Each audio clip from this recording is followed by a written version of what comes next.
Hello guys, welcome back to my channel. So आज की video बहुत ज्यादा इंटरेस्टिंग होने वाली है क्योंकि आज हम बनाने वाले हैं सुपर कंफर्टेबल स्टाइलिश काफ्तान। और अगर आप बनाना चाहते हैं अपने लिए तो आप भी बना सकते हैं क्योंकि ये बहुत ज्यादा ही सिंपल है। वैसे ये मैंने अपनी मम्मी के लिए बनाया है इसलिए थोड़ा सा मुझे लूज हो रहा है, बट अदरवाइज ये बहुत ब्यूटीफुल लग रहा है और बहुत ज्यादा कंफर्टेबल है। सो अगर आप अपने लिए बनाना चाहते हैं तो इस वीडियो को एंड तक देखें। और वीडियो स्टार्ट करने से पहले जिनको मेरी वीडियोस अच्छी लगती हैं उनके लिए थैंक यू, और इसी तरीके से मेरी वीडियोस को लाइक करते रहें और मेरे चैनल को सब्सक्राइब कर लिए जिन्होंने नहीं किया है। सो शुरू करते हैं। ये सुपर इजी काफ्तान बनाने के लिए मैंने यहाँ पे लिया है फैब्रिक लिया है मैंने अपनी लेंथ के अकॉर्डिंग। मैंने यहाँ पे 50 इंचेस फैब्रिक लिया है। जितनी भी लेंथ आपको चाहिए उसके अकॉर्डिंग आप फैब्रिक ले लें और प्लस 2 इंच आप फोल्डिंग के लिए ले लें, ठीक है। और फिर मैंने यहाँ पे डबल फोल्ड कपड़ा लिया है, एक फ्रंट के लिए एक बैक के लिए, ओके। और इसके बाद हम शोल्डर की मेजरमेंट लेंगे। मेरे केस में यहाँ पे मैं 15 इंचेस है शोल्डर, और 15 इंचेस का हाफ कितना होता है 7.5। तो यहाँ पे हम क्या करेंगे 7.5 पे एक मार्किंग करेंगे। तो यहाँ पे मार्किंग करने के बाद हम अपने नेक की मार्किंग भी करेंगे। नेक में यहाँ पे कर रही हूँ 3 इंच, मतलब इसकी विड्थ होगी 3 इंच और लेंथ होगी 7 इंचेस। तो आप नेक अगेन अपने अकॉर्डिंग रख सकते हैं, जितना डीप चाहिए जितना आपको उसके अकॉर्डिंग ही रखें। तो यहाँ पे मैं एक सीधी लाइन खींच लेती हूँ, एक बॉक्स टाइप का बना लूँगी। तो अब मैं इसको एक राउंड शेप दे दूँगी। तो मैं यहाँ पे राउंड नेक बना रही हूँ, तो आप वी नेक भी बना सकते हो और कोई भी नेक बना सकते हो अपनी मर्ज़ी का। तो यहाँ पे बैक के लिए मैं बैक का जो नेक है वो मैं 3 इंच पे रखूँगी। तो उसकी लेंथ मैंने 3 इंच रखी है और ये मैंने उसको भी ड्रॉ कर लिया। अब इसके बाद क्या करना है, जो ये हमने शोल्डर की मेजरमेंट करी थी इससे आधा इंच हमें नीचे जाना है। आधा इंच नीचे जाने के बाद इसे स्केल से, मतलब जहाँ तक आपका एंड वाला फैब्रिक है वो पूरी आपको एक स्लांट लाइन खींचनी है, सीधी एकदम, यस, इस तरीके से। और फिर अब हम क्या करेंगे, अब हम लेंगे अपनी वेस्ट की मेजरमेंट।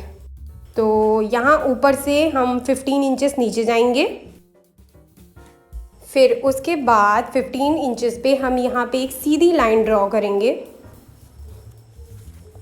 और इसे ड्रॉ करने के बाद यहाँ पे हम अपनी वेस्ट की मेजरमेंट को मार्क करेंगे। तो जितनी भी आपकी वेस्ट मेजरमेंट है उसको divided by 4 plus 2 inch ease के लिए हमें मार्क करना है। मैंने यहाँ पे 13 इंचेस मार्क किया है। तो यहाँ पे हम पूरा नीचे तक 13 इंचेस मार्क कर देंगे क्योंकि मैं यहाँ पे ये स्ट्रेट स्टिच करने वाली हूँ। यहाँ पे मैं आर्म होल मार्क करूँगी और आर्म होल के लिए आप जितना भी आपका आर्म होल है डिवाइडेड बाय 2 प्लस आप थोड़ा सा 0.5 ईज़ के लिए रख सकते हैं। तो मैं यहाँ पे लूज़ ही रखना चाहूँगी इसे, इसलिए मैंने 9 इंचेस मार्क किया है। और अब मैं स्ट्रेट लाइन ड्रॉ कर लूँगी सारे पॉइंट्स को कनेक्ट करके। तो इसे ड्रॉ करने के बाद ये जो साइड में फ्लैप वाला एरिया है ये मुझे इतना फैब्रिक नहीं चाहिए। मैं यहाँ पे भी मार्किंग कर दूँगी। मुझे सिर्फ 7 इंच ही फ्लैप चाहिए, ज़्यादा नहीं चाहिए। इसलिए मैं इसे 7 इंच की मार्किंग करके इसको कट कर दूँगी। अगेन आपकी मर्ज़ी है, आपको अगर ये ज़्यादा फ्री वाली चीज़ पसंद है जो साइड में फॉल होता है तो आप इसे पूरा भी रख सकते हैं। तो अब इसे हम फटाफट कट कर लेते हैं। तो इसे कट करने के बाद हम नेक को काट लेते हैं। तो यहाँ पे मैं पहले बैक नेक को कट कर रही हूँ और उसके बाद मैं फ्रंट नेक को कट करूँगी और इसके बाद हम इस शोल्डर को कट कर देंगे। तो यहाँ पे हमारी कटिंग कंप्लीट हो गई है। अब हम स्टिचिंग करते हैं। तो स्टिचिंग के लिए सबसे पहले हम ये जो नेक है इसको बायस टेप से हम इसको फिनिश कर लेंगे और ये जो शोल्डर है ये शोल्डर वाली मार्क को भी हम स्टिच कर लेंगे दोनों। और इसके बाद ये जो हमारा साइड वाला सारा बॉर्डर है इसको भी स्टिच कर लेंगे। सो यहाँ पे फटाफट मैं स्टिचिंग कर लेती हूँ।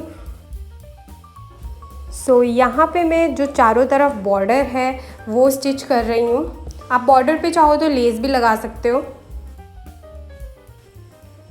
सो हमारी स्टिचिंग कंप्लीट हो गई है, नेक अच्छे से फिनिश हो गया है, शोल्डर भी मैंने स्टिच कर दिए हैं और ये जो चारों तरफ है वो बॉर्डर भी मैंने फोल्ड कर दिया है। सो अब वेस्ट में क्या करेंगे, वेस्ट की मैंने मेजरमेंट दोनों तरफ मार्किंग कर ली है 26 इंचेस। अब हम क्या करेंगे, इसका लेंगे हम मिडल पार्ट। मिडल पार्ट लेने के बाद हम 1-1 इंच दोनों तरफ एक लाइन ड्रॉ करेंगे और वहाँ पे मैं बटन होल्स बनाऊंगी, मतलब जहाँ से हमारी डोरी पास होगी। सो अब मैंने ये काफ्तान को उल्टा कर लिया है और ये पीछे भी सेम मार्किंग है। और हमें क्या करना है अब, सो यहाँ पे मेरे पास एक पट्टी है और ये है इसकी विड्थ 2 इंच और इसकी लेंथ है वेस्ट के अकॉर्डिंग प्लस 1 इंच। दोनों तरफ लेफ़्ट और राइट हाफ इंच का मार्जिन छोड़ा है मैंने। और मैंने यहाँ पे 2 डोरियाँ बनाई हुई हैं और जहाँ पे हमने वेस्ट की मार्किंग करी है वहाँ के एंड पॉइंट पे हमें इसे स्टिच करना है और जहाँ पे हमने बटन होल्स की मार्किंग करी है वहाँ से हमें इसे बाहर निकाल देना है। बेसिकली फिर हम जब बाहर से इसे पुल करेंगे तो इसमें गैदर्स बनेंगे। सो अब मैं अच्छे से इसे रख के बताती हूँ कि किस तरीके से स्टिच करना है। सो इसको कुछ इस तरीके से रखेंगे हम, ठीक है, और ये यहाँ से बाहर निकल जाएगी बटन होल्स बनने के बाद। और इस वाली को भी इस तरीके से रखेंगे, पूरा नहीं स्टिच करना है, सिर्फ एंड पॉइंट स्टिच करने हैं हमें से। और इस पट्टी को हम ये फोल्ड करके दोनों तरफ से फोल्ड करके हम इस तरीके से रखेंगे और इसके साइड पे स्टिच करना है पूरा। सो ये पूरा स्टिच करना है और ध्यान से कि डोरी को हम स्टिच ना करें, नहीं तो वो फिर पुल नहीं होगी, खिंचेगी ही नहीं फिर। सो यहाँ पे मैंने अच्छे से स्टिच कर लिया। अब हम इसको खींचेंगे तो यहाँ पे गैदर्स बनेंगे। सो स्टिच होने के बाद ये कुछ इस तरीके से लगेगा। सो ये प्रॉपर मैंने स्टिच कर दिया है और ये जो साइड में मैंने आर्म होल का मार्क किया था यहाँ से भी मैंने एक सीधी लाइन ड्रॉ कर दी है, ड्रॉ मतलब स्टिच कर दी है। सो ये दोनों स्टिच कर दो और आपका काफ्तान रेडी है। बट उससे पहले हमें बैक में भी कुछ करना पड़ेगा क्योंकि बैक को हम ऐसे फ्री नहीं छोड़ सकते हैं। सो मैंने यहाँ पे फिर से अगेन वेस्ट की मेजरमेंट करके लाइन खींच ली है। तो यहाँ पे हम जैसे 26 इंचेस है मेरा, तो मैं इसको हाफ़ कर दूँगी। हाफ़ किया मैंने। हाफ़ करने के बाद हम यहाँ पे लगाएंगे इलास्टिक, ठीक है।